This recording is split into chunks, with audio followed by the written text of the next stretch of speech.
Hey everyone, and welcome back to the Mists of Pandaria. That's how I felt too.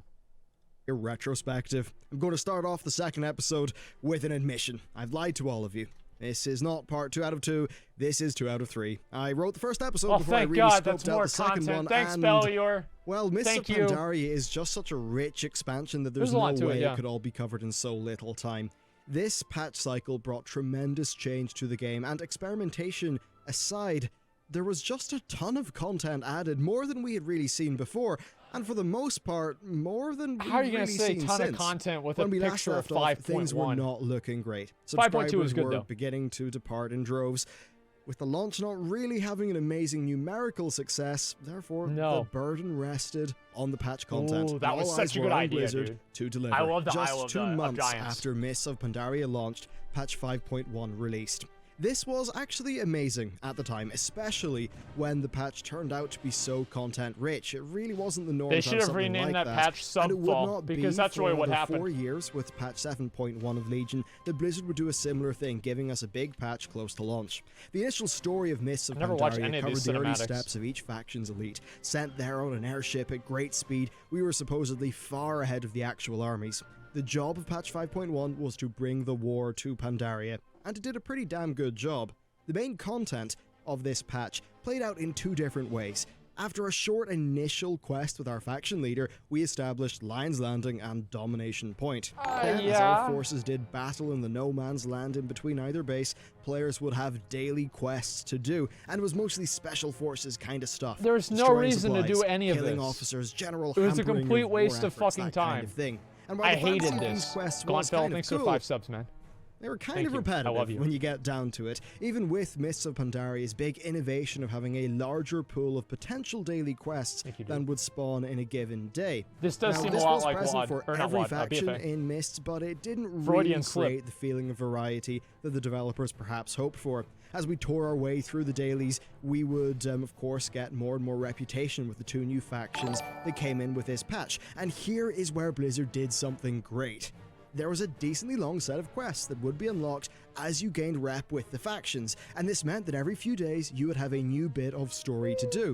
Now, in hindsight, I think this was a very effective way of doing things. Unlocking the story was a reward, something that actually motivated you to keep on playing through the daily quest content. I forgot all about the Brawlers Guild. That shit was fucking amazing. They're just handed to you on a weekly basis, rather than be something that you unlock via playing the game. So that certainly was a strength of patch 5.1. Damn. And as for the story content itself, it was a cut above what we had previously seen in the game. I would agree with that too. It got so many things right, and it managed to do that without fancy cinematics, gimmicks, what a terrible anything really like that. It was just pretty damn good, solid storytelling that appealed to the core faction identity that players had really grown to love as they played the game more and more. And that meant that they were telling a story that you were basically already invested in. So it went down like this. Garrosh wanted every possible advantage in this coming war, and he eventually found out about the Divine Bell. This was a Mogu artifact that would send friendly warriors into a frenzy. Whenever you're listening to Bellular tell this story, think about Sylvanas and BFA.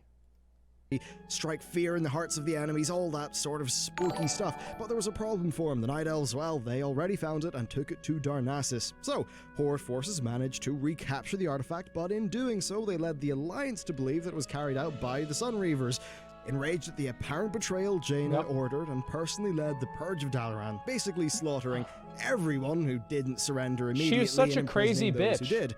This was a humongous political mistake.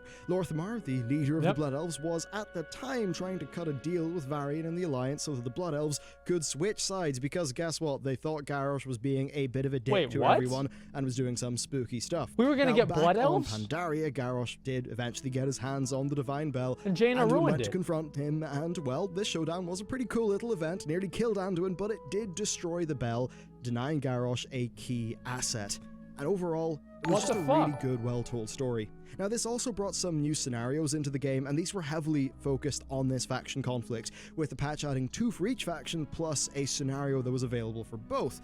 Now, while the scenarios, they weren't great, it was undeniably a pretty large amount of content. Actually, one of the Horde scenarios is particularly noteworthy. It covers the assassination attempt on Vol'jin by the Kor'kron forces under the direct orders of Garrosh, which is something that we will come back to later. Now, as you've probably noticed, dailies were a core part of this patch, and that means that it did contribute to the perception of there just being a massive amount of content that you had to do every day, that you just felt obligated to do, and that also meant that by 5.1, no way, was kind of out of the question. Well, patch 5.1 partially fixed this problem by adding in grand commendations. Purchasable at revered reputations would increase rep gains account-wide with the faction by 100%. Now, not only did this, so this is a great idea that Blizzard had and they never used again. Make that push to Exalted a bit easier, but more importantly, it's great. It made it far nicer on alts. And in my view, this went a long way to solving the problem, even though I do think in hindsight it was a bit of an overblown problem, because you didn't really need all the reputations at Exalted. Now, even though it was soon after launch, it was still a patch of experimentation. Blizzard added the item upgrade system, which would allow players to upgrade the item level of most bits of gear. Now, these upgrades, well, they were pricey enough, especially, because VP was something that was on a weekly cap, but this system, it would give you a reason to always cap your VP. It pretty much, was a bit grindy, right? But it did make, say, doing dungeons all the time continuously motivating, which is something that, say, in Warlords of Draenor didn't happen. So even though the dungeons were quite easy, they were actually ran really throughout Mists of Pandaria, and it was systems like the Valor points and the item upgrades that led to that being the case. And then finally, and also on the topic of experimentation, they added the Brawlers Guild. This allowed players to fight solo bosses of increasing difficulty, and it really was a fantastic bit of side content to do for the sake of cosmetic rewards and prestige. There's a guy I recruited to my guild because he beat the Brawlers Guild, leading to this sort of spectating game, and it really did feel like a secret club. Doubly so in the early days because it was kind of rare enough to have an invite early on. Then patch 5.1 also added new stages to the legendary quest line. He died with players all the time. getting a new prismatic socket on their weapon. Now, I didn't really cover the legendary quest line that much previously, so basically I'll do it now. Our arrival in Pandaria brings us into contact with Rathian, the uncorrupted son of Deathwing, who of course we offed in the past expansion. Now, we of course saved him as an egg back in Cataclysm, and then Rogues were a bit more involved with him with their legendary quest. Now, he was very interested in the conflict that was playing out across the continent, and the player was pretty much recruited as his champion. In return for helping him out, we would get some pretty damn sweet loot, which is a fair trade for any WoW player. For the most part, these quests didn't really involve much content, and they were mainly based around mob grinding, and really something you'd be doing anyway with the reputation system, and then you'd also have to sometimes collect raid items with RNG drops. That was certainly one of the more frustrating elements. I actually really like the legendary quest line. Legendary quest. I just don't think it should have given you a legendary. We'll be talking quite a bit more about as this video rolls on, though. But overall, when you look at it, patch 5.1 was a fantastic patch. It brought a lot of new content, it advanced the storyline in a very effective way, and it did address some of the complaints that Mists of Pandaria had at launch. Not too long after patch 5.1 released, 5.2 was already on the PTR. This was actually one of the best patches right here. In March. Like one of the best patches, 100%. Mists of Pandaria's first big major patch. And the an big example dick of himself, Mist's TikTok patch cycle, where we would see a small, odd-numbered patch followed up by a large, even-numbered patch. Patch 5.2 brought us to the Isle of Thunder, a storm-covered island that was the home to Lei Shen, the Thunder King. So the story here is the desperate Zandalari trolls were allied with the Mogu to bring back don't even know what these stories are, and pretty much find a place at his side. After all, things were not looking good for the trolls. Their island was literally sinking into the sea at the time. This patch is often thought of as being one of the best that the game has ever had, and for very, very good reason. Now, the narrative latched onto the tensions between the Kirin Tor, who are now an overtly Alliance faction, and the Sun Reavers that we covered in patch 5.1, now that the Sun Reavers fully allied themselves with the Blood Elves. Now, both sides kick off the patch with an assault on the island, which is told in the form of a scenario. Who gives a fuck? Basically used this patch as a test of whether the scenario tech could be used to deliver scripted single-player content in a way that would allow for a more tailored experience.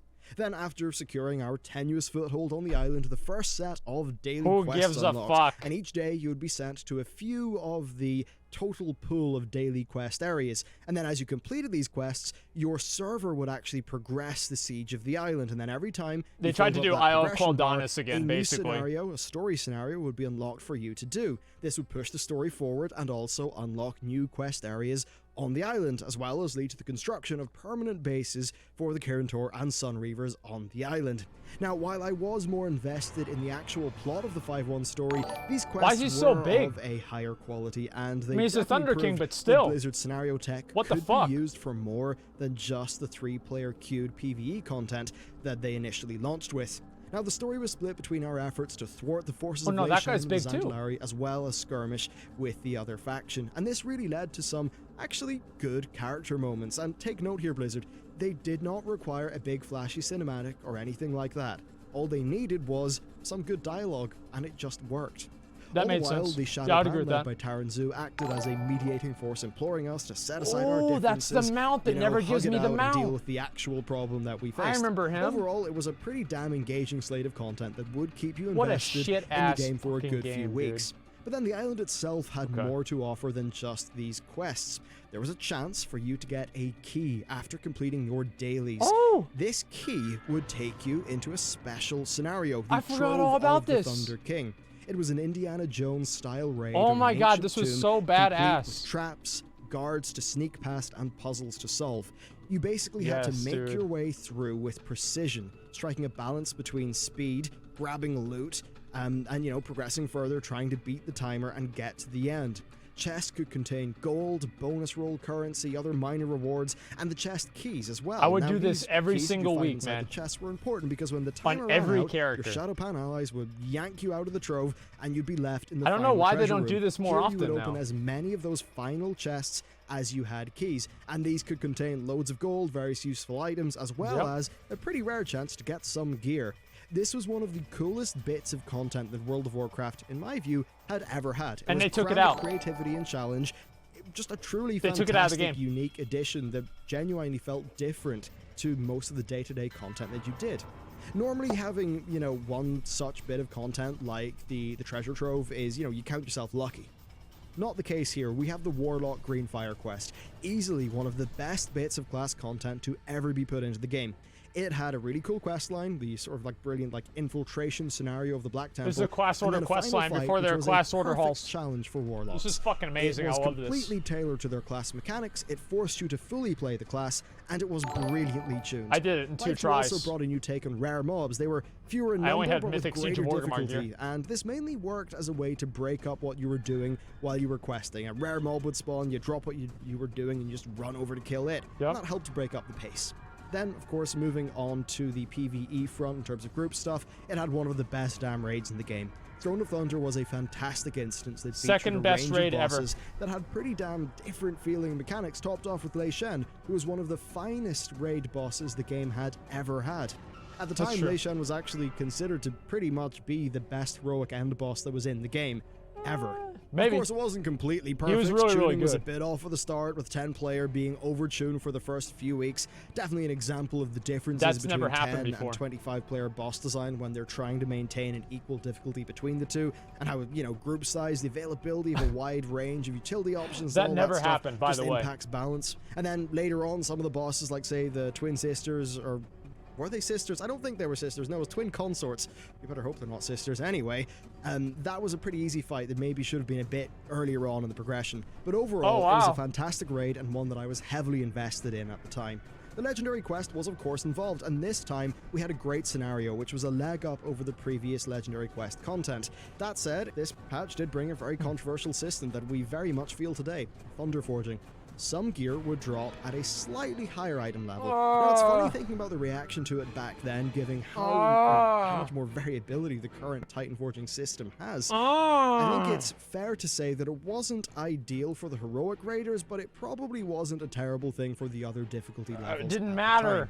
This patch also removed the item level upgrades. God, I fucking hated points that. were still very important, with the new Shadowpan Assault faction offering gear rewards that were tied into reputation, rep that you would earn by doing the raid. And this was a great design because it meant that as you progress through the raid, I like this. This is good. Maybe you got a bit there should be more vendors for clearing raids. I like that more. You would get some sort of reward. And really, it says everything that I've been talking about 5.2 for ages here. And we're still not done. It also added the Isle of Giants. This place was just packed full of elite dinosaurs that you could kill for their bones. Bones which you could then turn in for some pretty cool cosmetic rewards at a vendor. This Basically island just a was skeleton. also home to what was, in my view, the best world boss of Mists. Undasta. It was a massive boss, often requiring 2, 3, 4 raid groups to take it down in the earlier days. It was absolute carnage. His AoE abilities would just decimate hordes of players who didn't understand what was going on. It was awesome, in my view, but it was also heavily criticized at the time. By the babies. So here's why it was fucking badass. Is Undasta had this ability. It was like Cthulhu's eye beam, and every single time that he hit somebody with it, it would chain to the next closest person if they were closer than 5 yards to the person that got targeted. So it would just chain to more and more and more people, and every single time that it chained, it did double damage. So you would have it chained to like 40 people and have Undasta hit someone for like 18 million damage and fucking delete their character. It was amazing. I fucking loved this boss, man. Undasta on release is what every single world boss in WoW should be like. I think for me, really, it was one of those things, it was just such an epic scale that only an MMO could do it, and I think it was good to have in the game. Of course, the other world bosses like Galleon, Sha of Anger, and Nalak, they were all pretty much worth it. Sure, not all of their gear was ideal, but a lot of them were very relevant. Galleon to would never spawn either. I'm sure many people still running the Sha to this day trying to get that mount. Really? Really, patch 5.2 was massive. Damn, massive what mount was that again? That really, patches just don't come close to. Oh, really. yeah. It was probably larger than patch 5.4. It was definitely larger than 6.2 and 7.2. And in terms of running time, I think it might actually be longer than 7.3. Kind of amazing, really. And it's around this time that the broad story of MoP sort of changes. 5.0 and 5.1 were marred by massive sub-losses. Yep. Q3 2013, which ended a few days after this patch launched, was a loss of 1.3 million from the prior quarter.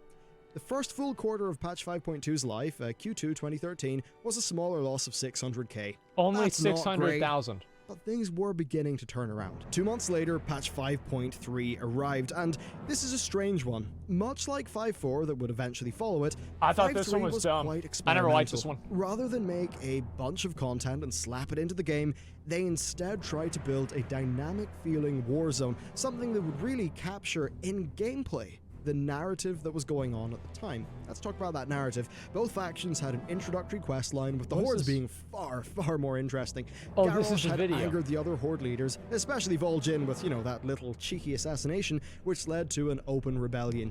We were basically supposed to be foot soldiers in this fight, tasked with clearing the barrens of hostile forces, intercepting supply caravans, and killing the enemy I remember leaders. doing this content, Blizzard's it was so goal boring. was to sell the fantasy of a ground war in a way that was far more tangible than the daily quests of 5.1. A ground war with flying. The content structure was a lot more freeform. Enemy bases just sort of existed out there in the wild, and you'd have to go there and, well, start killing. Structure did come in the form of weekly quests and also events, such I never as did any of that shit, who would spawn in from time to time, and defeating them would actually require a handful of players. Then also supply caravans would spawn in from time to time. Not really, though. The combination of all of these things made it feel a little bit more dynamic than what we had been used to in World of Warcraft, but it undeniably was rather sparse. I would love to see them revisit this idea, though, and really bring it to the next level with properly dynamic, cooperative content. Think of a sort of a PvE Ashran, but a lot wider, less of a straight tug of war, and with some daily directed content. I think there could be something pretty cool in that idea. That's true. Yeah, I agree with that. Was heroic scenarios. These were actually not tuned for a pug. You had to do them in a pre-made group. And they were still kind of easy, but they did pose enough of a threat for, moderately geared players to sort of have to pay attention, at least. Warfronts.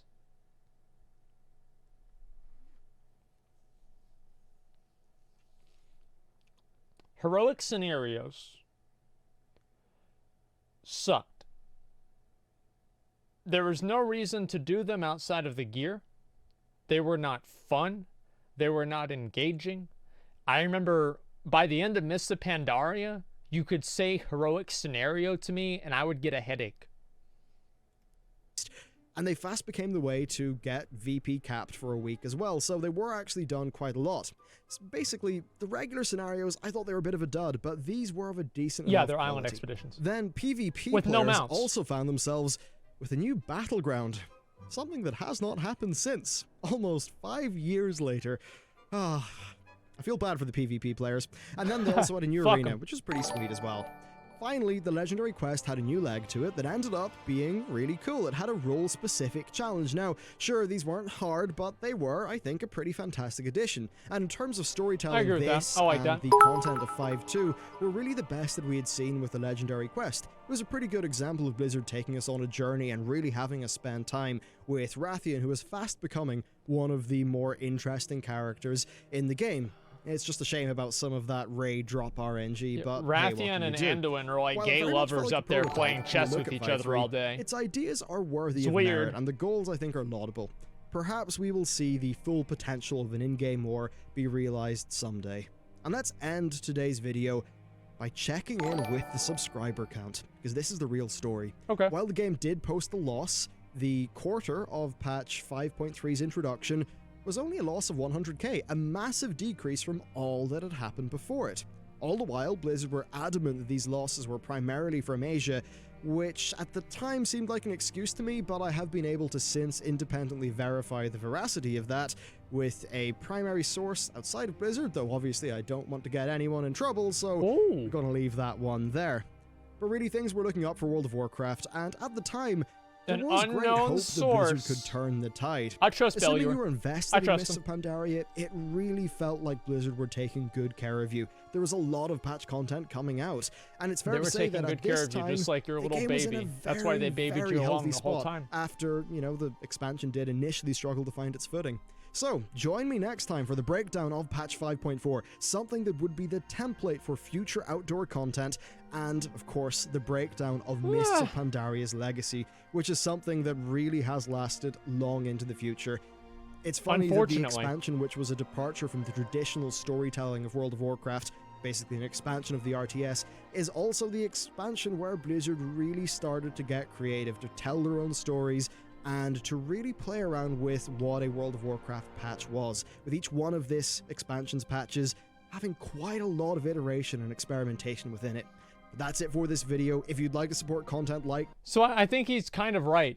I mean, whenever you think about all the things that Mists of Pandaria did, I mean, like 5.2 was really good. Like the scenario and everything, that was awesome. The Brawlers Guild, like Pandaria, like Mists of Pandaria, I would say probably added in some of the best and some of the worst features of the game that we see today, right? So, and I don't really think there was a lot of in-betweens either. It was either something amazing like the Isle of Thunder, or something amazing like this treasure trove thing, or something terrible like LFR being part of the progression cycle, or Titan forging, or something like that. They removed the good ones. Yeah, so that's basically what Blizzard did, right? Is they looked at and they said, what do people like about Mists of Pandaria? And we're like, well, they like this. Like, okay, well, let's stop doing that. What do they not like? Okay, they don't like Titan forging. All right? Well, they don't like war forging. Okay, now let's give them Titan forging. That's basically what happened. Was Mop dog shit in your opinion? I personally really did not like it.